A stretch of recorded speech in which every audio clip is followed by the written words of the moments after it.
오늘 소개할 책은 알렉산더 카프의 기술공화국 선언입니다. 문제는 거대한 틀을 부쉈다는 게 아니라 그 빈자리를 대신할 새로운 것을 아직 만들지 못했다는 것이다. 한 나라가 하나로 묶이기 위해서는 무엇이 필요할까요? 군사력도 경제력도 아닙니다. 그보다 더 근본적인 것, 바로 주체성을 가진 역사 이야기, 모두가 우리는 이런 나라다 라고 믿게 만드는 거대한 서사입니다. 그런데 어느 날 미국을 하나로 묶어주던 그 이야기가 산산이 부서지기 시작합니다. 도대체 무슨 일이 있었던 걸까요? 시간은 1976년, 장소는 워싱턴 DC. 한 역사학회에서 한 교수가 단상에 올라 자기 분야의 핵심 과목을 없애자고 선언합니다. 이 한마디가 미국 사회에 던진 충격은 상상 이상이었습니다. 왜냐하면 그는 단순히 과목을 비판한 것이 아니라 우리가 믿어온 미국의 기원 이야기 자체가 허구다 라고 말했기 때문입니다. 그 뒤로 펼쳐진 논쟁은 단순한 학문 싸움이 아니었습니다. 미국이라는 나라의 정체성, 우리가 누구이며 무엇을 공유하고 있는가에 대한 근본적 질문이 모두에게 던져졌던 순간이었죠. 그리고 이 거대한 논쟁은 결국 미국이라는 풍선을 묶고 있던 끈을 끊어버렸습니다. 풍선은 자유롭게 떠오르지만 동시에 방향을 잃었습니다. 그렇다면 질문은 이것입니다. 역사 이야기를 잃어버린 사회는 어디로 향하게 될까? 자, 그럼 제7장 끈이 끊겨버린 풍선, 지금부터 시작하겠습니다. 미국이라는 나라를 하나로 묶어주던 뭐랄까 거대한 공통의 이야기가 있었거든요. 근데 어느 순간 그 이야기가 산산조각 나버립니다. 도대체 어떻게, 그리고 왜 그렇게 됐을까요? 오늘 그 과정을 한번 같이 따라가 보려고 합니다. 자, 시간은 1976년, 장소는 워싱턴 DC입니다. 여기서 아주 중요한 학회가 하나 열리는데요. 바로 이 자리에서 미국의 정체성을 뒤흔들 거대한 논쟁의 서막이 오르게 되죠. 이때 한 교수가 단상에 올라서 정말 충격적인 주장을 해요. 자기 분야에서 제일 중요한 과목을 아예 없애버리자고 한 거죠. 아니, 왜 그랬을까요? 이 연설 하나가 사실은 수십 년 동안 이어져 온 역사와 정체성에 대한 싸움에 뭐랄까 정점을 찍는 신호탄이 된 셈입니다. 미국이 우리는 누구인가라고 말해왔던 그 근본적인 이야기에 대한 거대한 도전이 시작된 순간이었어요. 그럼 이 논쟁에 불을 붙인 사람부터 만나봐야겠죠? 바로 에머스트 대학교의 프레데리크 쉐이에트 교수입니다. 셰이에트 교수가 아주 정면으로 비판한 게 있었는데 바로 당시 대학의 필수 과목이었던 서양 문명사였어요. 그의 주장은 이거였습니다. 고대 그리스에서 시작해서 유럽을 거쳐 미국으로 이어지는 이 위대한 단 하나의 역사? 그거 사실 그냥 만들어낸 이야기, 허구에 불과하다는 거였죠. 굉장히 도발적인 주장이었죠. 아니, 근데 그냥 대학 과목 하나 없애자는 건데 이게 왜 그렇게까지 혁명적인 주장이었을까요? 그걸 이해하려면 이 과목을 지키려고 했던 사람들한테 서양 문명사가 도대체 어떤 의미였는지를 먼저 들여다봐야 합니다. 바로 이 비유가 딱 들어맞습니다. 풍선과 끈. 그러니까 수십 년 동안 이 서양 문명사라는 과목은 미국이라는 풍선이 정체성 없이 둥둥 떠다니지 않도록 유럽의 위대한 역사라는 끈으로 꽉 묶어두는 아주 필수적인 닷 같은 역할을 했던 거죠. 역사학자 윌리엄 맥릴은 이걸 시민종교라는 말로 표현했어요. 정말 멋진 표현이죠.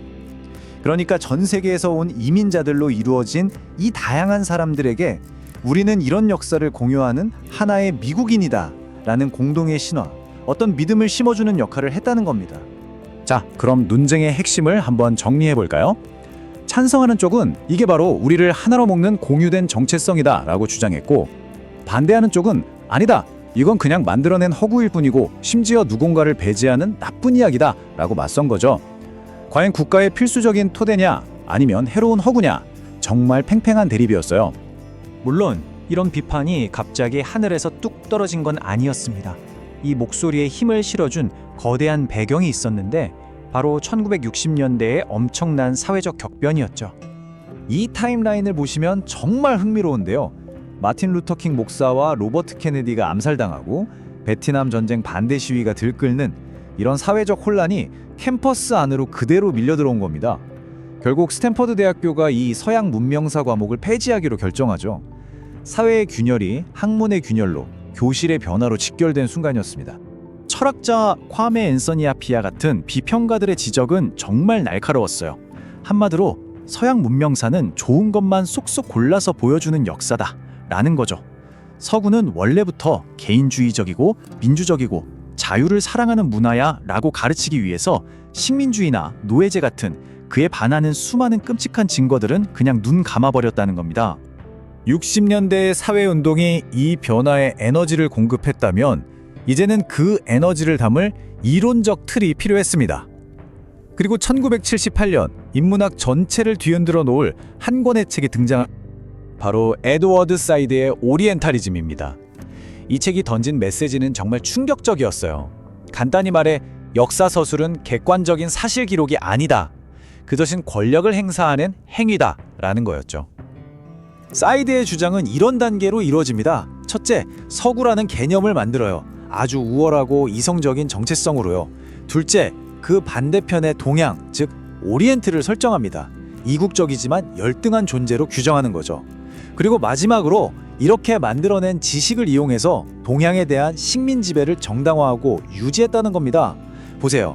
지식이 어떻게 우리와 그들을 나누고 지배하는 도구가 되는지 명확하게 보여주죠. 지식이 곧 권력이라는 말이 바로 이겁니다. 바로 이 지점에서 유럽 중심주의라는 개념이 학계의 뜨거운 감자가 됩니다. 이게 뭐냐면 서양의 역사가 마치 인류 전체의 보편적인 역사인 것처럼 여기고 가르치는 태도 자체를 비판하는 거예요. 왜 서양의 기준이 전 세계의 기준이 되어야 하느냐는 근본적인 질문을 던진 거죠. 그러다 보니 이런 생각이 힘을 얻게 됩니다. 무슨 말을 하느냐보다 누가 그 말을 하느냐가 더 중요하다는 생각. 즉, 이야기의 내용보다도 그 이야기를 하는 사람의 정체성, 인종, 성별, 계급 같은 것들이 더 중요해진 거죠. 이야기와 이야기꾼을 절대 분리할 수 없다는 인식이 퍼지기 시작한 겁니다. 이런 생각의 변화는 정말 엄청난 영향을 미쳤습니다. 물론 긍정적으로는 새로운 학문 분야들이 많이 생겨났죠. 하지만 동시에 우리가 함께 토론하는 방식 자체에 새로운 규칙 그리고 새로운 문제들이 생겨나기 시작했어요. 예를 들어 오리엔탈리스트라는 단어를 한번 보세요.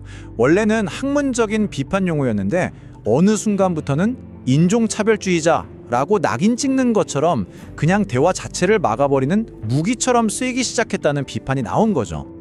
이게 바로 현대사회가 마주한 큰 도전 과제 중 하나입니다. 통계학자 네이트 실버는 이걸 디커플링 능력의 상실이라고 표현했는데요. 디커플링이 뭐냐면 어떤 주장을 들었을 때 그 말을 하는 사람이 누군지, 내가 그 사람을 좋아하는지 싫어하는지와 상관없이 주장 그 자체의 옳고 그름을 판단하는 능력을 말해요.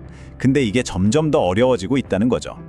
자, 그럼 다시 원래 이야기로 돌아와서요. 미국을 하나로 묶어주던 이 거대한 이야기가 이렇게 체계적으로 해체된 다음에는 과연 어떤 일이 벌어졌을까요? 문제는 이거였습니다. 한 시대를 지배했던 거대한 지적 틀을 부수기만 했을 뿐 그 자리를 대신할 새로운 것을 아무것도 만들지 못했다는 거예요.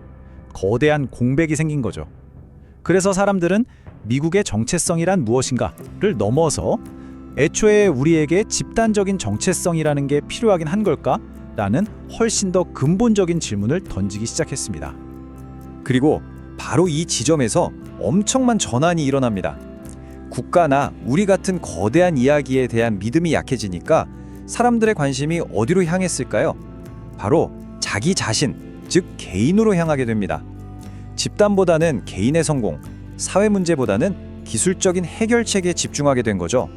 그리고 이런 개인주의적인 분위기가 바로 오늘날의 실리콘밸리를 만든 정신적 토대가 되었다고 볼 수 있습니다. 결국 우리가 처음 봤던 그 풍선의 끈이 끊어져 버린 겁니다. 한때 유럽의 역사라는 단단한 끈에 묶여있던 미국이라는 정체성의 풍선은 이제 그 어떤 곳에도 묶여있지 않은 채 그저 자유롭게 어쩌면 방향도 없이 하늘을 떠다니게 된 거죠. 모두가 믿었던 공유된 이야기는 이렇게 해체되었습니다. 그렇다면 이제 그 빈자리를 무엇으로 채워야 할까요? 아니, 애초에 무언가로 채우긴 해야 하는 걸까요? 이 질문이야말로 오늘날 우리가 마주한 가장 어렵고도 중요한 숙제가 아닐까 싶습니다. 오늘 우리는 미국을 하나로 묶었던 거대한 이야기가 어떻게 무너졌는지, 그리고 그 이야기가 사라진 자리에서 어떤 공백이 생겨났는지를 함께 보았습니다. 공유된 정체성이 사라진 사회는 더 이상 우리라는 이름으로 움직이지 않습니다. 그 대신 관심은 점점 더 개인으로 향하고 기술과 성취만이 중심이 되는 시대가 열렸습니다. 하지만 저자는 우리에게 조용히 묻습니다. 끈이 끊겨버린 풍선처럼 떠다니는 지금, 우리는 무엇을 중심축으로 삼을 것인가? 이 질문은 미국만의 문제가 아닙니다. 거대한 서사를 잃어버린 모든 사회, 그리고 방향을 잃어가는 개인에게 주어진 질문이기도 합니다. 바로 그렇기 때문에 저자는 우리는 단순히 과거의 이야기로 되돌아가야 한다고 말하지 않습니다. 대신 우리 스스로 새로운 이야기, 다시 서로를 연결할 새로운 끈을 만들어야 한다는 메시지를 던집니다. 마지막으로 저자가 우리에게 강조하는 한마디를 끝으로 오늘의 영상을 마무리합니다.